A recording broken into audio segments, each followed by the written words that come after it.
سلام، من محمود هستم و شما خوش اومدید به بورد گیم باکس. امروز با آنباکس یک بازی داغ در خدمت شما هستم. بازی جوی راید نسخه دوئل. این بازی به قدری تازه عرضه شده که هنوز در سایت بورد گیم گیک سختی اون ثبت نشده. بازی در سال 2025 عرضه شده، همین چند ماه پیش، و طراح اون دانکن مالای و پیت وارت هستن. همینطور تصویرسازی بازی رو پیپر انجام داده. در لحظه‌ای که ویدیو داره ضبط میشه رنک اوورال 11280 رو داره و امتیاز 78، ولی به هیچ کدوم از این اعداد نمیشه اعتماد کرد چون تعداد بسیار اندکی فعلا به این بازی رأی دادن. این بازی نسخه 2 نفره بازی جوی راید هست که ما اون رو قبلا آنباکس کردیم و شما از ویدیوش خیلی استقبال کردید. اگر که هنوز اون ویدیو رو ندیدید پیشنهاد میکنم که اون ویدیو رو حتما ببینید از طریق لینکی که روی صفحه میاد. این بازی رو میشه در واقع به نحوی یک اکسپنشن استندالون برای بازی جوی راید دونست، به نحوی که هم به صورت تک میشه بازیش کرد فقط برای 2 نفر، و هم شما میتونید شخصیت‌های هر دو بازی رو با هم ادغام کنید. یعنی از شخصیت‌های جوی راید اصلی توی این بازی استفاده کنید یا از شخصیت‌های توی این بازی در بازی جوی راید. برای با هر ترکیبی میشه این شخصیت‌ها رو ادغام کرد یا از هر کدوم توی بازی دیگری استفاده کرد. 2 اکسپنشن دیگه هم برای جوی راید عرضه شده که امیدوارم اونها هم به زودی به دستمون برسه. اونها هم همین ترکیب رو دارن و فقط شخصیت هستن و میشه توی هر کدوم از این بازی ها ازشون استفاده کرد. بریم ببینیم توی این باکس هیجان انگیز رنگ و رنگ چه چیزایی هست.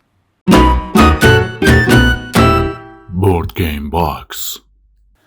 خب بریم سراغ بازی جوی راید نسخه دوئلش که برای 2 نفر طراحی شده. فقط طبق عادت همیشگیمون من اول شیرین که بازی رو باز کنم و بعد با هم دیگه باکس رو ببینیم. خب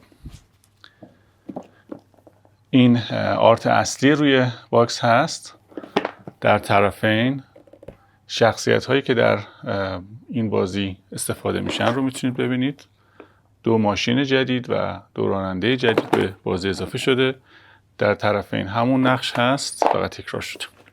در پشت بازی نمای کلی از چیدمان و در واقع کامپوننت بازی داریم. این بازی برای مثبت 12 سال طراحی شده و مخصوص 2 نفر هست و بین 20 تا 40 دقیقه زمان میبره. خب بریم باکس رو باز کنیم داخل باکس چه چیزی هست. خب یه مقداری باکس ظاهرا سخت باز میشه. بسیار خوب. خب داخل باکس همون جمله ولکام ریسرزی که در بازی اصلی هم بود اینجا هست با البته رنگ بندی دیگه. باکس رو بذاریم کنار. این برگه در بازی اصلی هم بود، تبلیغاتی است مربوط به خود بازی و این همون 2 تا اکسپنشنی هستش که بهتون گفتم که امیدوارم به زودی اینها هم برسه. طبق بازی اصلی 2 تا دفترچه داره. اولیش مربوط به قوانین کلی بازی هست، همونطور که میبینید خیلی شبیه دفترچه اصلی جوی راید هست. قوانین تقریبا باید یکسان باشه.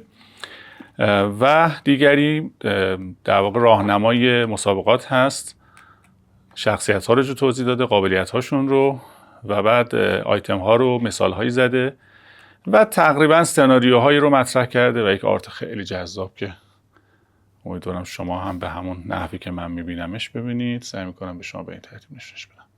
خیلی جذاب. و سناریوهایی که تقریبا ارائه کرده که میتونید از اونها برای مسابقاتتون استفاده بکنید. نقشه کوچکتر از نقشه جوی راید اصلی هست قاعدتا. این بورد رو در جوی راید اصلی هم دیدیم، همونطور که میبینید خیلی شبیه به همون هست.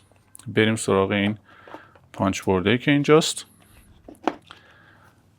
یک سری آیتم جدید من میبینم. آیتم هایی که اینجا هست در بازی اصلی اینها رو یادم نمیاد که دیده باشم. و بورد یکی از بازیکن ها که ظاهرا اینجا ما با 2 تا راننده در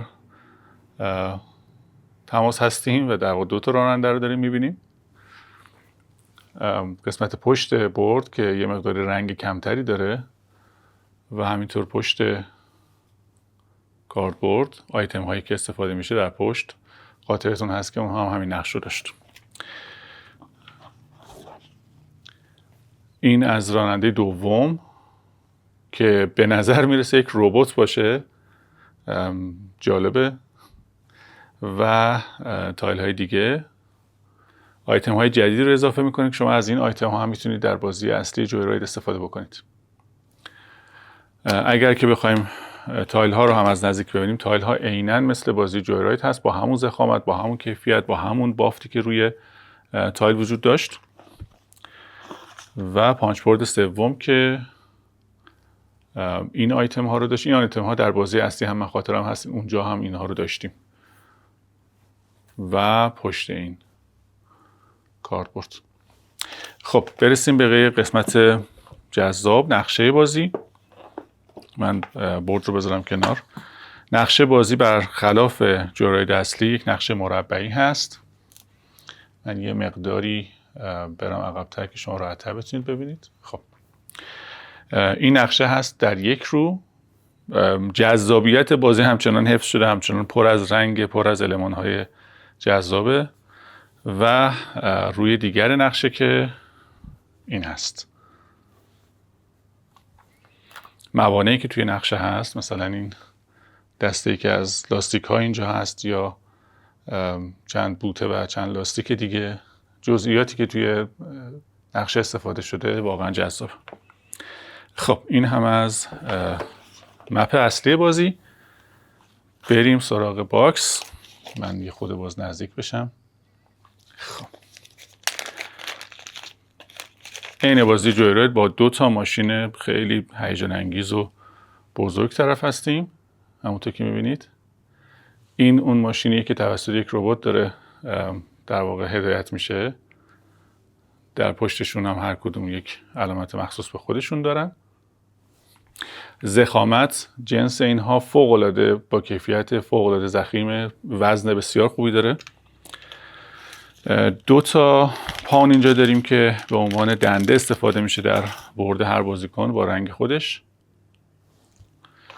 و یک سری تاس که تاس‌های خیلی خیلی جذابی هستند. تاس‌ها چوبی هستن. وزنشون وزن خیلی زیادی نیست ولی وزن مناسبیه، خیلی حس خوبی دارن توی دست. این هم از این. خب این بازی هم تقریبا که نه عیناً مثل بازی جویراید باید ارگانایز بشه. برای من قطعات رو این همون بازی سر جاش میذارم و دیگه شما بازی جویراید رو دیدید و خیلی هم آیتمی برای ارگانایز نداره. بنابراین این هم از آنباکس بازی جویراید دوئل. من صفحه رو هم خلوت کنم. امیدوارم که از این آنباکس هم لذت برده باشید. اگر نظری در مورد جویراید دارید یا اگر تجربه از این بازی دارید با ما تو کامنت ها به اشتراک بذارید و مثل همیشه خوب باشید.